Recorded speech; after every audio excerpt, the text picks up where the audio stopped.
ഇന്ന് നമുക്ക് breast cancer എങ്ങനെ ഫസ്റ്റ് സ്റ്റേജിൽ തന്നെ കണ്ടെത്താമെന്ന് നോക്കാം. ആദ്യമായി എന്താണ് ബ്രസ്റ്റ് ക്യാൻസർ?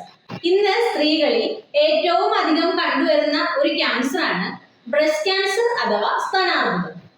എങ്ങനെയാണ് ഇതുണ്ടാകുന്നത്? സ്തനകോശങ്ങൾ ക്രമാതീതമായി വളരുകയും അത് ഒരു ട്യൂമറായി രൂപപ്പെടുകയും ചെയ്യുന്നു. ഇതാണ് തുടക്കം. ഇതിനുശേഷം ഇത് സ്തനത്തിന് ചുറ്റും വ്യാപിക്കുകയും തുടർന്ന് ബാക്കി ശരീരകോശങ്ങളിലേക്ക് പടരുകയും ചെയ്യുന്നു.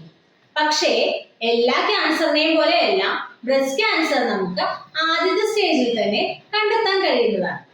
എങ്ങനെയാണെന്ന് നോക്കാം. സ്ത്രീകളിൽ 2 ആഴ്ച കൂടുമ്പോൾ ഇത് ചെക്ക് ചെയ്യാം. ആദ്യമായി ഒരു കണ്ണാടിയുടെ മുമ്പിൽ പോയി നിൽക്കുക. വലിപ്പ വ്യത്യാസം, നിറവ്യത്യാസം, തടിപ്പ് ഇതിൽ ഏതെങ്കിലും ഉണ്ടോ എന്ന് നോക്കാം. അടുത്തത് ലെഫ്റ്റ് ബ്രസ്റ്റ് ചെക്ക് ചെയ്യുന്നതിന് ആദ്യമായി ചെയ്യേണ്ടത് ലെഫ്റ്റ് കൈ ഉയർത്തുക എന്നതാണ്. റൈറ്റ് ഹാൻഡിന്റെ 4 ഫിംഗർ വെച്ചിട്ട് ബ്രസ്റ്റിന് ചുറ്റും റൗണ്ട് ഷേപ്പിൽ പ്രസ് ചെയ്യുക. തുടർന്ന് കക്ഷത്തിൽ പ്രസ് ചെയ്ത് നോക്കുക.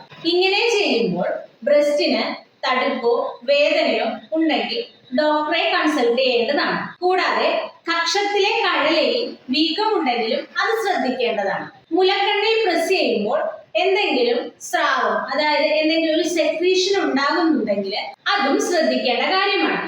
അപ്പോൾ ഇത് നമ്മൾ എല്ലാ 2 ആഴ്ച കൂടുമ്പോഴും ചെക്ക് ചെയ്യുകയാണെങ്കിൽ ബ്രസ്റ്റ് ക്യാൻസർ ഉണ്ടെങ്കിൽ അതിന്റെ ഫസ്റ്റ് സ്റ്റേജിൽ തന്നെ നമുക്ക് കണ്ടെത്താൻ കഴിയുകയും എത്രയും പെട്ടെന്ന് തന്നെ അതിനെ ക്യൂർ ചെയ്യാൻ സാധിക്കുകയും ചെയ്യും. ഏറ്റവും എളുപ്പത്തിൽ ചികിത്സിച്ച് ഭേദമാക്കാൻ കഴിയുന്ന ഒരു ക്യാൻസർ ആണ് ബ്രസ്റ്റ് ക്യാൻസർ. അതുകൊണ്ട് എല്ലാ സ്ത്രീകളും 2 ആഴ്ചയിലൊരിക്കൽ ഈ പറഞ്ഞ രീതിയിൽ ചെയ്തു നോക്കൂ. വീഡിയോ ഇഷ്ടപ്പെട്ടെങ്കിൽ ലൈക്ക് ചെയ്യാനും ഷെയർ ചെയ്യാനും സബ്സ്ക്രൈബ് ചെയ്യാനും മറക്കരുത്.